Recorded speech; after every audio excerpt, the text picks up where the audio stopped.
Everyone, welcome to my channel Pharmacypedia. In this session, we are going to discuss another chemical property, that is polymerization.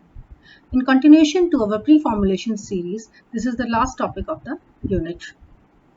So let us begin. Let us first try to understand what are polymers.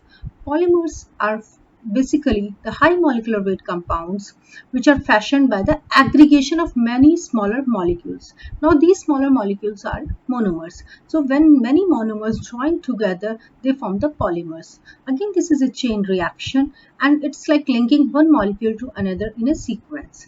So basically speaking, in nature we find many types of the polymers, for example starch, cellulose, etc. And also we found number of synthetic polymers. So we shall be discussing them one by one. So there are basically two ways to form the polymers. First is the linking of small molecules together, which is known as the addition reaction. And another sort of the reaction is the one in which two molecules join together and separate out the water. So like it is having addition plus elimination reaction. So the very first type of the reaction is the union of thousands of ethylene molecules. So the classic example is ethylene, propylene, polystyrylene, polyvinyl chloride, whereby number of chain reactions is produced, and this is known as the addition reaction, whereby polymerization happens due to addition of monomers one by one. So these are a member of class of compounds known as carbohydrates, substances where the formulas are multiples of simple formulas. For example, cellulose, glucose, starch, these are all the examples of classic natural polymers. So it is a continuous reaction between molecules. So more than one monomer reacts to form a polymer. The example is the darkening of glucose solution is attributed due to polymerization. So it is a continuous reaction between the molecules.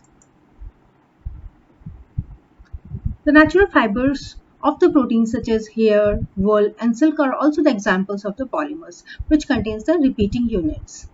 So these are formed by joining the amino acids with the elimination of the water molecule for each amide or peptide linkage formed. So when we talk in the terms of the preparation of the polymerization, there are a number of methods which are used for the preparation of the polymerization. For example, bulk polymerization, emulsion polymerization, suspension polymerization. So in each set of the polymerization, a monomer unit is taken in the liquid state and is initiated, and the initiator is dissolved in another of the monomer. So the chain transfer agent which is used to control the molecular weight is also dissolved in the monomer. The whole system is a homogeneous phase. So again, since the polymerization process involves repeating of the monomer units, the whole process is carried out and the reaction is initiated by either heating or exposure to a radiation source, which actually initiates the polymerization process. And the complete setup is being agitated and stirred for having the proper mass and heat transfer. So as the polymerization proceeds, the viscosity of the medium increases and the mixing becomes progressively difficult, and ultimately it leads to a product with very broad molecular weight distribution. So again, the formation of nylon is an example of synthetic polymerization reaction. So water and polymers are formed when an organic and an amine compound is being combined. So what are the advantages of the bulk polymerization? So it is again a very simple technique and it involves use of no solvents. So it is very highly specific technique which is used for the preparation of various types of the polymerization chain reactions like vinyl chloride to get the PVC resins. Now the disadvantage is that the chances of explosion by auto acceleration is very much. So as the reaction progresses, the medium gets viscous, the diffusibility of the growing polymer chains become restricted and the probability of chain collision becomes less. Another sort of the polymerization reaction is the solution polymerization. So again, the monomer unit is dissolved in a suitable inert solvent along with the chain transfer agents. So the free radical initiator is also dissolved in the solvent medium, and the ionic and the coordination catalyst can either be dissolved or suspended. The presence of the inert sodium helps to control the viscosity increase and promotes a proper heat transfer. So the disadvantages which was being seen in the bulk polymerization is resolved in the solution polymerization since it involves involvement of a solvent system. So when you talk the advantages, the product is having little bit traces of the solvents, and it's not totally pure product. Acetonitrile by the free radical polymerization, and that of the polyisobutylene by the cationic polymerization. Then comes the emulsion polymerization. Similarly, the suspension polymerization. So, as in the case of the suspension polymerization, in emulsion polymerization too, the monomer is dispersed in an aqueous phase, not as a discrete droplets, but as a uniform emulsion. So, the emulsion is ultimately stabilized by the surface active agents, also known as surfactants, protective colloids, and also by the certain buffers. So, the again surfactants can be anionic, cationic, amine hydrochlorides, or like alkyl ammonium halides, or non-ionic components.